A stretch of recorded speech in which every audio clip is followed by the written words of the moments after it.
Bismillahirrahmanirrahim. Assalamualaikum warahmatullahi wabarakatuh. Alhamdulillahirabbil alamin. Wassalatu wassalamu ala asyrafil anbiya'i wal mursalin, nabiyina wa habibina Muhammadin wa ala alihi wa sahbihi ajmain wa man tabi'ahum bi ihsani ila yaumidin. Amma ba'du. Segala puji hanya milik Allah, Rabb semesta alam. Solawat dan salam tercurahkan kepada Nabi dan utusan paling mulia, Nabi dan kekasih kita, Muhammad sallallahu alaihi wasallam. Kepada keluarga, sahabat-sahabatnya, dan kepada siapa saja yang mengikuti mereka dengan baik hingga hari pembalasan. Marilah kita bersolawat kepada junjungan kita, Nabi Muhammad sallallahu alaihi wasallam. Allahumma sholli ala Sayyidina Muhammad wa ala alihi Sayyidina Muhammad. Sahabat yang dirahmati Allah, setiap makhluk hidup, tidak terkecuali manusia, pasti akan mengalami kematian.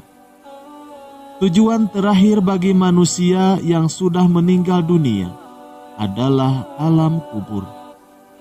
Di alam kubur, manusia akan dimintai pertanggungjawaban tentang setiap amal perbuatannya di dunia. Namun sebagai manusia yang akan mengalami kematian, kita harus mengetahui bahwa ternyata setiap hari ada 5 peringatan atau teriakan di alam kubur untuk manusia yang masih hidup. Inilah penjelasan tentang 5 peringatan yang diteriakan alam kubur kepada manusia yang masih hidup. Di antaranya adalah memperbanyak membaca kalimat tauhid. Sebagaimana yang telah dijelaskan di dalam hadis Rasulullah sallallahu alaihi wasallam, beliau bersabda, barang siapa yang akhir perkataannya sebelum meninggal dunia, yaitu La ilaha illallah, maka dia akan masuk surga. Hadis riwayat Abu Dawud. Dalam kitab Daqaiqul Akbar, di mana kitab ini satu makna dengan hadis dalam kitab Sunnah At-Tirmizi, juz 4, halaman 639. Di dalamnya dijelaskan bahwa setiap hari alam kubur memberikan 5 peringatan. Kamu di sini sendiri, oleh sebab itu maka engkau carilah kawan yang akan menemanimu kelak, yaitu bacaan Al-Quran. Tempat di sini gelap, maka dengan sholat malam terangilah tempat ini. Tempat ini penuh dan dikelilingi oleh tanah, maka bawalah amal soleh untuk alas tidurmu. Saya di sini adalah sarangnya ular-ular, maka bawalah racun ular-ular dari muka bumi, yaitu bacaan Bismillahirrahmanirrahim. Saya adalah tempatnya malaikat Munkar dan Nakir bertanya, maka perbanyaklah membaca kalimat La ilaha illallah Muhammadar Rasulullah, agar engkau dapat menjawab pertanyaan malaikat Munkar dan Nakir tersebut. Hadis riwayat Tirmizi. Dari hadis tersebut dapat dijelaskan maknanya. Yang pertama, carilah teman yang akan menemanimu di alam kubur. Sudah kita ketahui bahwa alam kubur adalah alam yang begitu sunyi, sepi, dan juga menakutkan. Tapi beruntunglah bagi orang Islam yang suka membaca Al-Quran, sebab bacaan Al-Quran tersebut dapat menjadi teman di alam kubur nanti sampai dia dimasukkan ke dalam surga. Lalu yang kedua, carilah penerang yang akan menerangi di alam kubur. Salat adalah cahaya.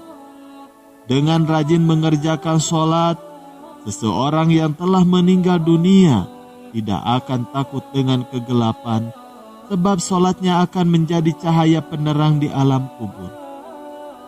Sebagaimana Rasulullah Shallallahu Alaihi Wasallam bersabda dalam sebuah hadis, solat adalah cahaya, sedekah merupakan bukti nyata, sabar itu sinar, Al-Quran adalah pembelamu atau penuntunmu. Hadis riwayat Muslim. Lalu yang ketiga, carilah alas tidur untuk alas di alam kubur. Setiap manusia yang meninggal dunia, mereka akan dimasukkan ke dalam alam kubur yang sunyi beralaskan tanah tanpa alas.